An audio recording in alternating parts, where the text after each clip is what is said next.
thank you for tuning in to Specter FM, a ghost story podcast where I tell you real ghost stories sent in by our listeners. I'm your host, Robert Welsh, and if you want to send us your ghost stories, you can send them to SpecterFMStories@gmail.com.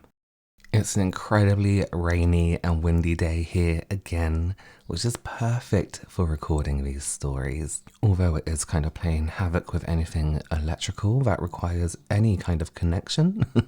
But hopefully it'll be back to normal soon. Just a little FYI for everyone out there who used to watch my ghost story videos on YouTube, who used a previous email to send their stories.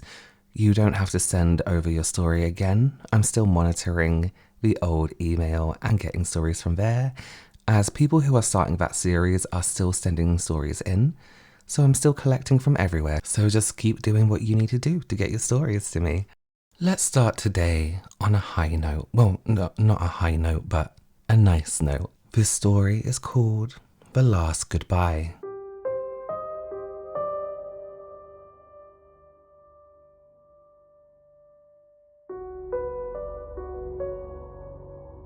This story happened to me very recently. I've never really had a scary encounter, but this was a very sad one. So this story starts with my boyfriend and his family very early in the morning when my boyfriend's nan, let's call her Sue, was very sick. She was so sick, it got to the point where she had to go to hospital because she had trouble breathing and other stuff. She was eventually let out and was closely watched and monitored by many people. One very eventful day, which was today for me, but of course it depends when you're reading this, it was meant to be a normal day for my boyfriend's family. But his 1-year-old brother suddenly fell out of his high chair and split his lip open. His mum is a paramedic and was going to take him to a hospital as he was bleeding. So she went to go and tell Sue, and she was found not breathing on the floor. They tried CPR for about 10 minutes, but there was no luck. She had already passed. But we all have a thought that her spirit was the one who pushed the baby out of his chair, as she knew she wasn't going to make it any longer and needed to see people one last time. And it was her form of a last goodbye before she passed. Okay, that's really rude. Like there's other ways to tell people, right? Throw a cup, open a kitchen cabinet, pushing a baby out of a high chair. Well, I hope the child is okay and the split lip didn't scar too much. What a choice if you can move anything as a sign, pushing a whole person. Now, any stories that contain images or short videos or anything like that can be found on the YouTube channel Specter FM under shorts or Instagram Specter_FM. So if you're listening to this, go ahead and check it out. But of course, if you're watching, images will appear on the screen. Our next story has an image attached and it's called A Short Story from Sweden.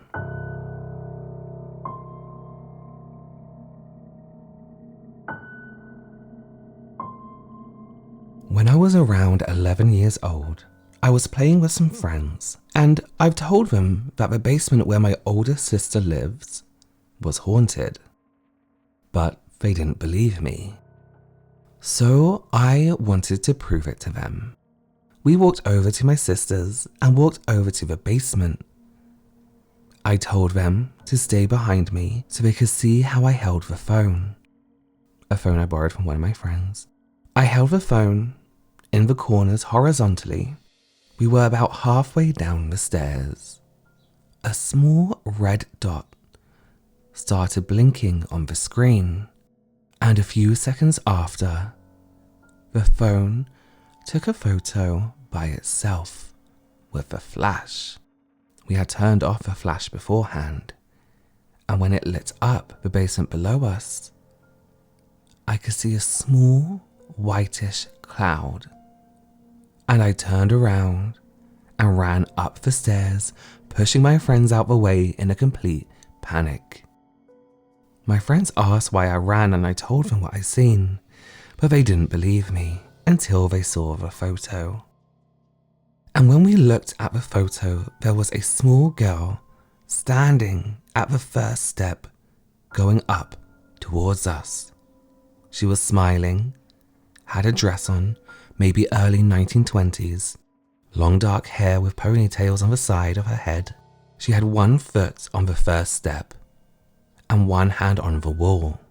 I've attached the photo and I apologize for the bad quality. It's a very old photo and the quality got even worse when my friend sent it to me by Bluetooth.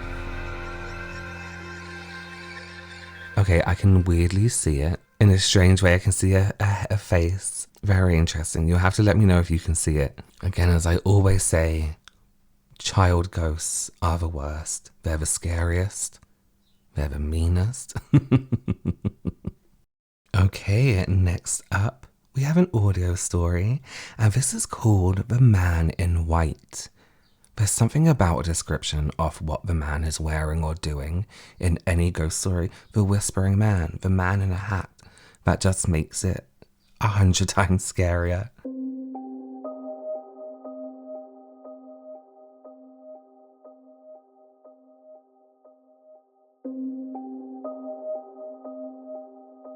Hello, Robert. I just want to say before I start my story, I really enjoy your videos.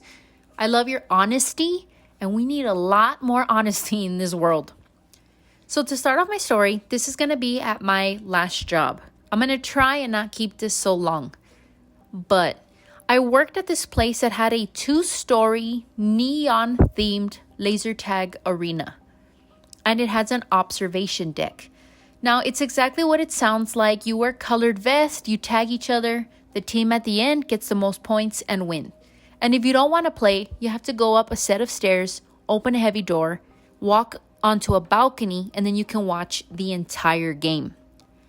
Well, it just so happened that one weekend I was working a 12-hour shift on a Saturday. I was doing my last laser tag game, and I was going to clock out, and I was tired because I was hosting a birthday party.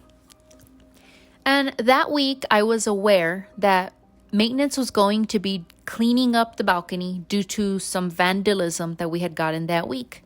But I didn't work until Saturday. So I did not know when they were going to lock it. If they had locked it, I wasn't aware and I didn't know. So I was walking around the arena. I walked up to the second floor.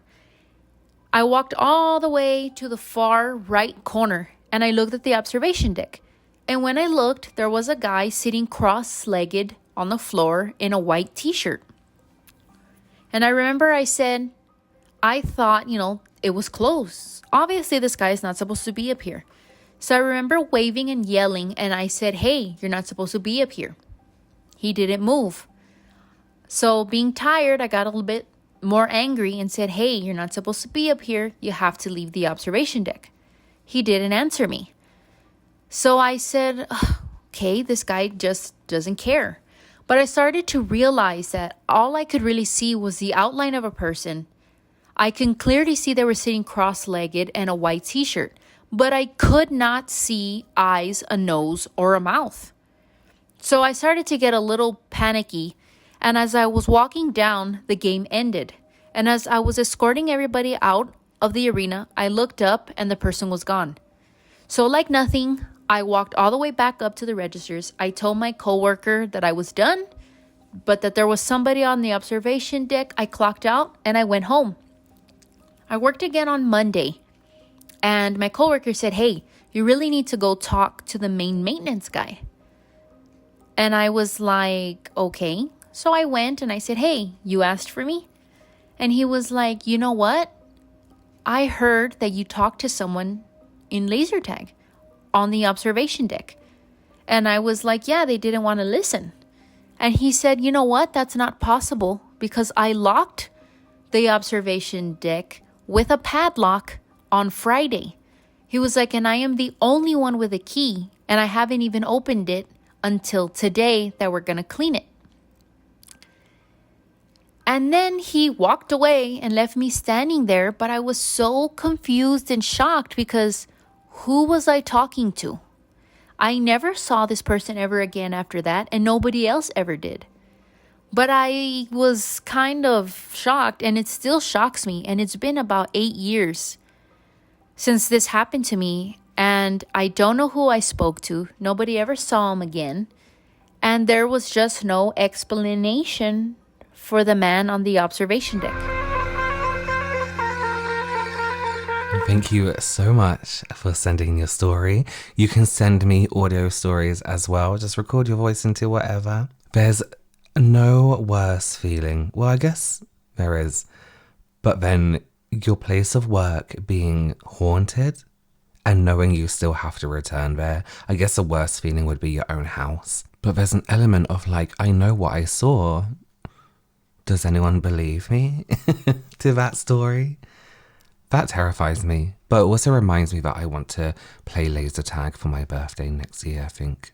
Thank you again for sending that in. That was perfect. Well, I guess we have a theme of transparent people this week. Our next story is called The Little Transparent Girl.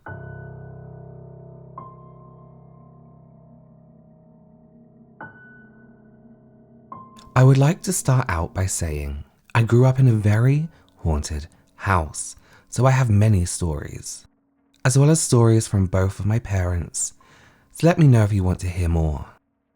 During the summer, my little sister and I would always sleep on the parallel couches in the living room next to my parents' room. This is because, like I stated before, our house was very haunted, and if we didn't have to sleep in our own creepy rooms, we were not going to. I was rolled over, facing the back of the couch, when I heard footsteps walking into my parents' room. I assumed it was my little sister, so I thought nothing of it. I heard footsteps coming back out of the room, so I rolled over to make sure my sister was okay. What I saw was a little transparent girl around my sister's age, completely illuminated by an almost blue light coming from the window behind me. She was all white, from her skin to the old-timey nightgown she was wearing. She was just staring at me. At first I froze, then I quickly put my head under the blanket. After some time I looked and she was gone. I never saw that girl again. I would also like to add a detail about my little sister's room. Hers was especially creepy. I guess a bonus story if you would like to read it. When you sit on the couch against the wall, you can slightly see into my sister's room. If you're staying up late at night watching TV, chances are you're going to see something moving around in her room. My mum saw a black hooded figure once, standing in that room. It was tall, and it slowly walked up invisible stairs until it disappeared. We lived in a one-story, double-wide trailer. Like I said, let me know if you want to hear more stories. My dad had a story of a cat man that I would love to tell you all. Yes, a literal cat man, a humanoid cat that my dad thinks is from another dimension.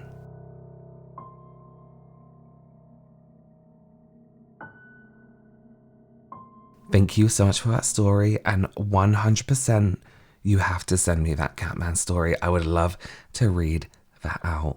Well, thank you so much for joining me this week. Go ahead and send me your stories by email, whether it's audio, a written story, even a quick story is absolutely fine. And never think your stories are too long, because once they're read out, they're actually not as long as you think they are while you're typing it. Please remember to subscribe, follow wherever platform you're listening on. And I will see you very, very soon. Bye.